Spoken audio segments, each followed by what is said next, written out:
How Thomas Edison Succeeded by Orison, Swett, Marden.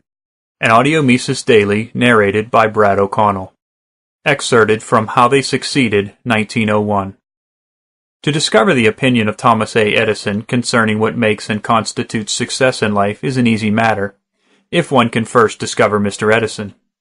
I camped 3 weeks in the vicinity of Orange, New Jersey, awaiting the opportunity to come upon the great inventor and voice my questions. It seemed a rather hopeless and discouraging affair until he was really before me. But truth to say, he is one of the most accessible of men, and only reluctantly allows himself to be hedged in by the pressures of endless affairs.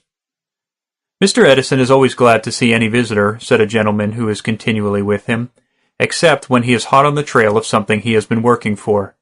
And then it is as much as a man's head is worth to come in on him. He certainly was not hot on the trail of anything on the morning when, for the 10th time, I rang at the gate in the fence that surrounds the laboratory on Valley Road in Orange.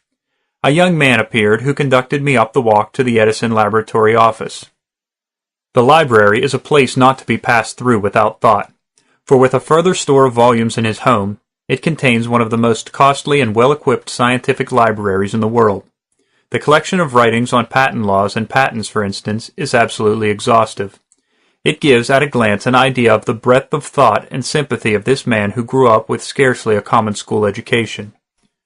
On the second floor, in one of the offices of the machine shop, I was asked to wait while a grimy youth disappeared with my card, which he said he would slip under the door of Mr. Edison's office. Curious, I thought, what a lord this man must be if they dare not even knock at his door. Thinking of this and gazing out the window, I waited until a working man who had entered softly came up beside me. He looked with a sort of, "Well, what is it?" in his eyes, and quickly it began to come to me that the man in the sooty, oil-stained clothes was Edison himself. The working garb seemed rather incongruous, but there was no mistaking the broad forehead with its shock of blackish hair streaked with gray. The gray eyes, too, were revelations in the way of alert comprehensiveness. "Oh," was all I could get out at the time. "Want to see me?" he said, smiling in the most youthful and genial way. "Why, yes, certainly, to be sure," I stammered. He looked at me blankly. "You'll have to talk louder," said an assistant who worked in another portion of the room. "He don't hear well." This fact was new to me, but I raised my voice with celerity and piped thereafter in an exceedingly shrill key. After the usual humdrum opening remarks, in which he acknowledged his age as 52 years, and that he was born in Erie County, Ohio, of Dutch parentage, the family having emigrated to America in 1730, the particulars began to grow more interesting. His great-grandfather, I learned, was a banker of high standing in New York, and when Thomas was but a child of 7 years, the family fortune suffered reverses so serious as to make it necessary that he should become a wage earner at an unusually early age, and that the family should move from his birthplace to Michigan. "Did you enjoy mathematics as a boy?" I asked. "Not much," he replied. "I tried to read Newton's Principia at the age of 11. That disgusted me with pure mathematics, and I don't wonder now. I should not have been allowed to take up such serious work." "You were anxious to learn?" "Yes, indeed. I attempted to read through the entire free library at Detroit, but other things interfered before I had done." A chemical newsboy.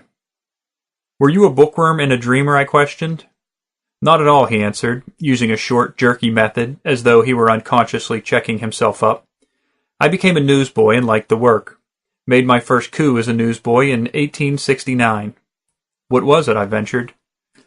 "I bought up on futures 1,000 copies of the Detroit Free Press containing important war news, gained a little time on my rivals, and sold the entire batch like hot cakes. The price reached 25 cents a paper before the end of the rout," and he laughed. "I ran the Grand Trunk Herald, too, at that time, a little paper I issued from the train." "When did you begin to be interested in invention?" I questioned. "Well," he said, "I began to dabble in chemistry at that time. I fitted up a small laboratory on the train." In reference to this, Mr. Edison subsequently admitted that during the progress of some occult experiments in this workshop, certain complications ensued in which a jolted and broken bottle of sulfuric acid attracted the attention of the conductor. He, who had been long suffering in the matter of unearthly odors, promptly ejected the young devotee and all his works. This incident would have been only amusing but for its relation to and explanation of his deafness. A box on the ear administered by the irate conductor caused the lasting deafness. Telegraphy. What was your first work in a practical line? I went on. A telegraph line between my home and another boy's I made with the help of an old river cable, some stovepipe wire, and glass bottle insulators. I had my laboratory in the cellar and studied telegraphy outside. What was the first really important thing you did? I saved a boy's life. How? The boy was playing on the track near the depot. I saw he was in danger and caught him, getting out of the way just in time. His father was station master and taught me telegraphy in return. Dramatic situations appear at every turn of this man's life. He seems to have been continually arriving on the scene at critical moments, and always with the good sense to take things in his own hands. The chance of learning telegraphy only gave him a chance to show how apt a pupil he was, and the railroad company soon gave him regular employment. At 17, he had become one of the most expert operators on the road. Did you make much use of your inventive talents at the time? I questioned. Yes, he answered. I invented an automatic attachment for my telegraph instrument which would send in the signal to show I was awake at my post when I was comfortably snoring in the corner. I didn't do much of that, though, he went on, for some such boyish trick sent me in disgrace over the line into Canada. Were you there long? Only a winter. If it's incident you want, I can tell you one of that time. The place where I was, and Sarnier, the American town, were cut off from telegraphic and other means of communication by the storms, until I got at a locomotive whistle and tooted a telegraphic message. I had to do it again and again, but eventually they understood over the water and answered in the same way. According to his own and various recorded accounts, Edison was successively in charge of important wires in Memphis, Cincinnati, New Orleans, and Louisville. He lived in the free and easy atmosphere of the tramp operators, a boon companion with them, yet absolutely refusing to join in the dissipations to which they were addicted. So highly esteemed was he for his honesty that it was the custom of his colleagues, when a spree was on hand, to make him the custodian of those funds that they felt obliged to save. On a more than usually hilarious occasion, one of them returned rather the worse for wear, and knocked the treasurer down on his refusal to deliver the trust money. The other depositors, we may be glad to note, gave the ungentlemanly tippler a sound thrashing. His use of money. Were you good at saving your own money? I asked. No, he said, smiling. I never was much for saving money as money. I devoted every cent, regardless of future needs, to scientific books and materials for experiments. You believe that an excellent way to succeed? Well, it helped me greatly to future success. Inventions. What was your next invention? I inquired. An automatic telegraph recorder, a machine which enabled me to record dispatches at leisure and send them off as fast as needed. How did you come to hit upon that? Well, at the time, I was in such straits that I had to walk from Memphis to Louisville. At the Louisville station, they offered me a place. I had perfected a style of handwriting which would allow me to take legibly from the wire longhand 47 and even 54 words a minute. But I was only a moderately rapid sender. I had to do something to help me on that side, and so I thought out that little device. Later, I discovered an article by one of his biographers in which a paragraph referring to this Louisville period says, "True to his dominant instincts, he was not long in gathering around him a laboratory, printing office, and a machine shop. He took press reports during his whole stay, including, on one occasion, the presidential message by Andrew Johnson, and this at one sitting from 3:30 p.m. to 4:30 a.m. He then paragraphed the matter he had received over the wires, so that printers had exactly 3 lines each, thus enabling them to set up a column in 2 or 3 minutes' time. For this he was allowed all the exchanges he desired, and the Louisville press gave him a dinner. How did you manage to attract public attention to your ability? I questioned. I didn't manage, said the wizard. Some things I did created comment.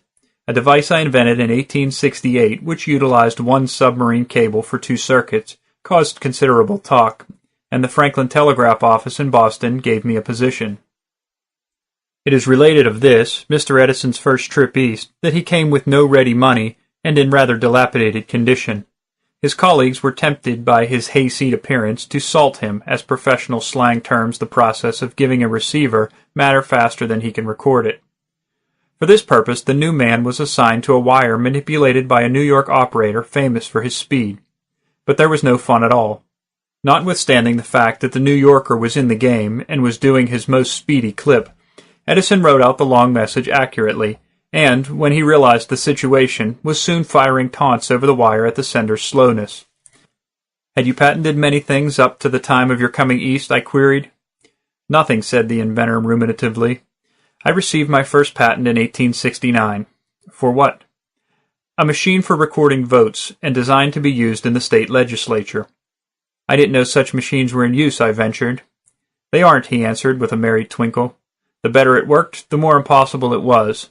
The sacred right of the minority, you know. Couldn't filibuster if they used it, didn't use it." "Oh." "Yes, it was an ingenious thing. Votes were clearly pointed and shown on a roll of paper by a small machine attached to the desk of each member. I was made to learn that such an innovation was out of the question, but it taught me something." "And that was?" "To be sure of the practical need of and demand for a machine before expending time and energy on it." "Is that one of your maxims of success?" "It is. It is a good rule to give people something they want, and they will pay money to get it." His arrival at the metropolis.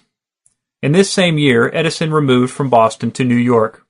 Friendless and in debt on account of the expenses of his experiment, for several weeks he wandered about the town with an actual hunger staring him in the face. It was a time of great financial excitement, and with this strange quality of fortunism, which seems to be his chief characteristic, he entered the establishment of the Log Gold Reporting Company just as their entire plant had shut down on account of an accident in the machinery that could not be located. The heads of the firm were anxious and excited to the last degree, and a crowd of the Wall Street fraternity waited about for the news that came not. The shabby stranger put his finger on the difficulty at once and was given lucrative employment. In the rush of the metropolis, a man finds his true level without delay, especially when his talents are of so practical and brilliant a nature as were this young telegrapher's. It would be an absurdity to imagine an Edison hidden in New York. Within a short time, he was presented with a check for $40,000 as his share of a single invention, an improved stock printer. From this time, a national reputation was assured him.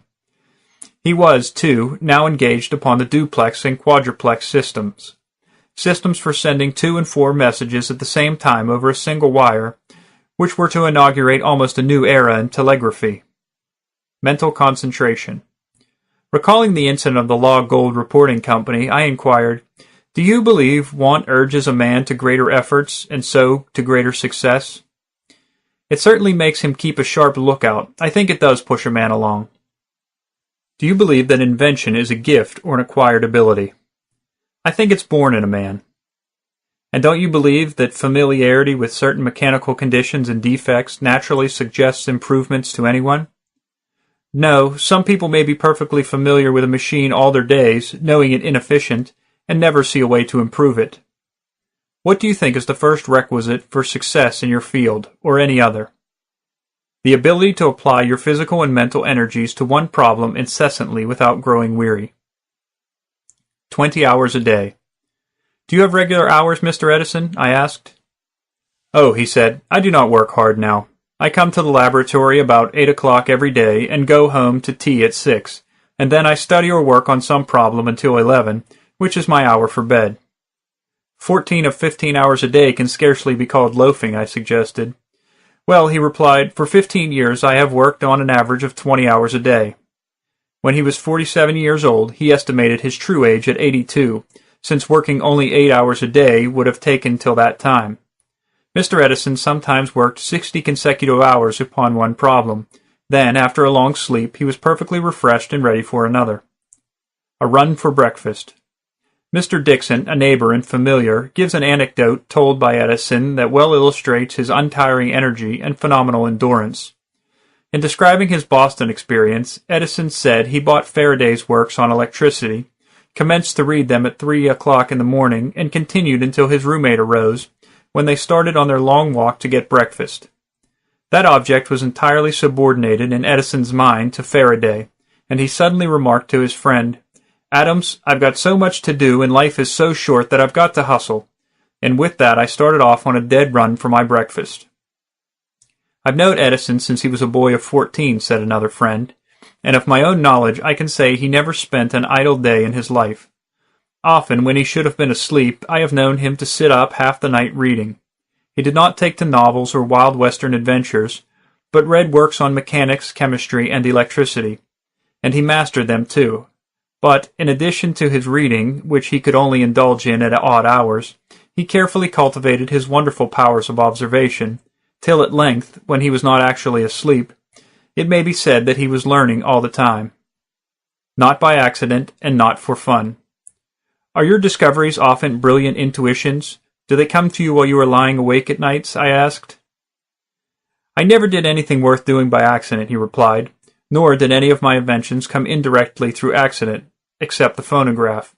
No, when I have fully decided that a result is worth getting, I go about it, and make trial after trial until it comes. I have always kept, continued Mr. Edison, strictly within the lines of commercially useful inventions. I have never had any time to put on electrical wonders valuable only as novelties to catch the popular fancy. I like it. I hate it. What makes you work? I asked with real curiosity. What impels you to this constant, tireless struggle? You have shown that you care comparatively nothing for the money it makes you, and you have no particular enthusiasm for the attending fame. What is it? I like it, he answered after a moment of puzzled expression. I don't know any other reason. Anything I have begun is always on my mind, and I am not easy while away from it until it is finished, and then I hate it. Hate it? I asked.